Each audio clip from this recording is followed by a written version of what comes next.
Welcome to another episode of the Best Choice Diaries.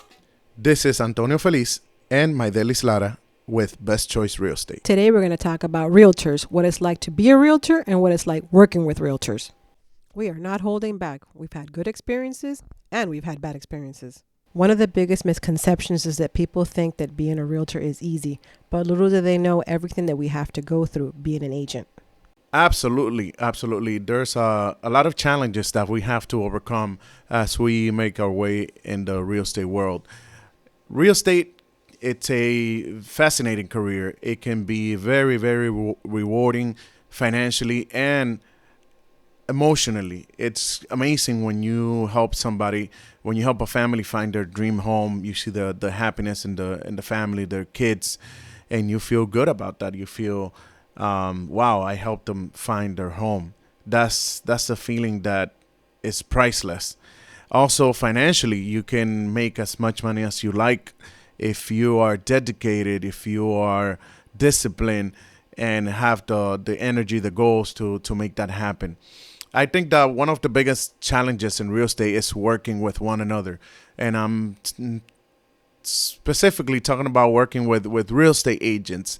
That's where most of the challenges come in, a lot of headaches, a lot of problems, because people let other situations get in the way. We always have to remember that we have to work together. Yes, the goal is to work together and not against one another. Always keeping in mind that our best interest is in the client. We have to sell the client's property at the highest value possible. And in the meantime, working with a buyer, we have to obtain the house or the property at the best price possible. You're absolutely right, Antonio. For some reason, agents, when you're working on a transaction, they don't want to work together or they fight against it. At the end of the day, what we're trying to do is we're trying to get the deal closed. So if everybody cooperates, it's going to make it so much easier to get the end result, which is to sell the property. Staying on this same topic, another challenge that we have every day is that we call agents. Why is it that agents don't answer their phone when you call them? Whenever we have a listing that we want to show, or if we have an offer that we submitted and we just want to make sure that they received it, agents don't answer their phone. I don't understand, why is it that you can't answer your phone? One of the things, agents, that you have to do is answer your phone, because you don't know if the person that's on the other line is a potential buyer or another seller that wants to sell their home because they saw that you sold another property in their area. And if you don't answer your phone, there's no way that you're going to get that business. So answering your phone is extremely important. Let me give you an example. I'm making the transition to move to another county. We're in South Florida. I'm making the transition right now, me personally, from Miami-Dade over to the Palm Beach area. I had to get a phone with a 561 area code, or the agents in that area would not answer my call. I did an experiment to see if what I was thinking was correct, and I would call the agents because I wanted to show a property up in the Palm Beach area. I would call them from my Dade number, and they wouldn't answer my call. So I would have someone in the area that had a 561 number call them, and they would answer their call. So that's another thing that I really don't understand. Why is it that you won't answer your phone if they're calling you from a different area code? It doesn't matter what area code they're calling you from. And if you don't answer your call and if they leave you a message, call them back. It shouldn't matter. We all have to work together. It shouldn't matter that we are selling a property in a different county. We are licensed to sell in the entire state. And there's no reason why, if the property is in another county, why wouldn't you answer that call and make that sale just because the agent is not from the area? So that's another thing that I feel that agents need to work on, because that's something that we are faced with every day. And I don't think that, if not, you're not going to sell the property. Your seller finds out that you're not answering your call.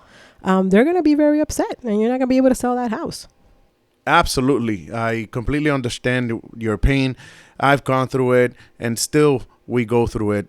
You might think that as we go along and everything is more advanced, agents will be more professional, answering their phone and doing just the basics in order to get the business going. But unfortunately, there's still many out there that don't do that. My advice is to always answer your phone, always be professional, always reply to emails, offers, and just take care of your business. Guys, this is the main focus. This is your business.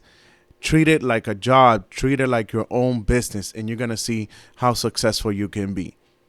Now, shifting gears a little bit, we are about to give some tips on to agents on how to stay organized.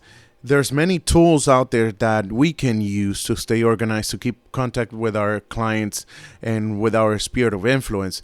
Many times these tools cost a lot of money. We, for example, used to have a CRM that was costing us a few $100s a month, and we had to cancel that service because it was not working out for us. And because of the fact that it was not working out for us, it was being expensive for us. Now, we've discovered that Google has a lot of tools, and Google has a tool that lets you organize your contacts. You can even sync your contacts from your phone into your Google account, and then you start making labels. There is a section on your Google account that you can add labels. For example, my labels have 5 different lists. I have a list of leads.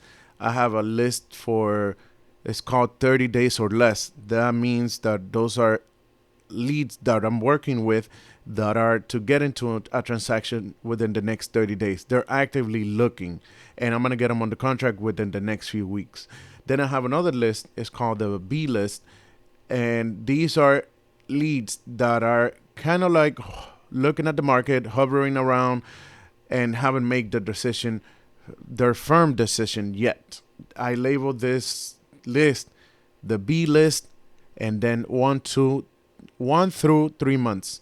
So that lets me know those are clients that within that time frame is when they're going to make the move. Then I have another list that's called the C list, and these are people that haven't made the decision. They're just inquiring about the market. So I give them a time frame from 3 to 12 months. And then what I do with this list is that I make a list of how many times per week, how many times per month I'm going to touch base with them. For example, my A list, 30 days or less, I keep in touch with them 3 to 4 times a week, either via email, via phone call, or a text. Got to stay on top of their mind to remind them that you are on top of their needs. They need a place. You are on top of it. You're looking for it. You're giving them information. You're feeding them. My B list, I make the commitment to communicate with them twice a week. Again, via text, email, or phone call, so that they can also know that I'm on top of them, looking at the market based on what they need. So that one I just keep in touch twice a week. Then I have my C list, which is 3 to 12 months. With this list of leads, I keep in touch with them once a week, but I make sure that 4 times out of the month, I touch base with them. Again, the same method that I just explained: call, text, or email. So Google lets you, for free, allows you to organize your contacts and be able to kind of like use it as a CRM. So look into it. We're going to give more details about this part. We're going to give more tips about other tools that you can use that are at no cost or very little cost to you. Antonio, those are great tips. I'm glad that you mentioned Google, because for those of you that don't have a Gmail account or a Google account, most computers come with another program called Microsoft Outlook that does the exact same thing. I know that some computers have it, some don't, and you have to purchase it. But for those of you that have it, you have to use it. You know, it has the same thing. It has a calendar that's built in. That's one thing that I use religiously every day, and I plan out my week in advance, because chances are when you're doing multiple transactions, you're not going to remember everything that you're doing. So if you put it on the calendar, it's going to get done. You know, and that's one thing that I live by, and it syncs to your to your cell phone. So whether you have an iPhone or you have an Android, every phone has a calendar, and it's going to sync in. It's going to remind you of everything that you have to get done on that day. And I have found that if it's written, you're going to get it done. Because if you go by memory, chances are you're going to forget. It also has, Outlook also has the distribution list that Antonio was talking about. You can make lists, you can make folders, you can save your emails so that if someone calls you and you're looking for a specific email, you don't have to go searching for it. You create a folder, you would do a hard copy folder, and when someone calls you and you need something, it's there. So all these are things that are going to make you more efficient, that are going to be able to make you more productive. And in the end result, you're going to be able to make more money, because if you're not organized, there's no way that you're going to get everything done and you're going to, be able to be successful. So I hope that you guys have enjoyed all the tips that we have given today and all the advice that we have given today. If there's any other topics that you guys would like to, for us to talk about, feel free to send us a message. And we hope you enjoy. We hope to see you the next time.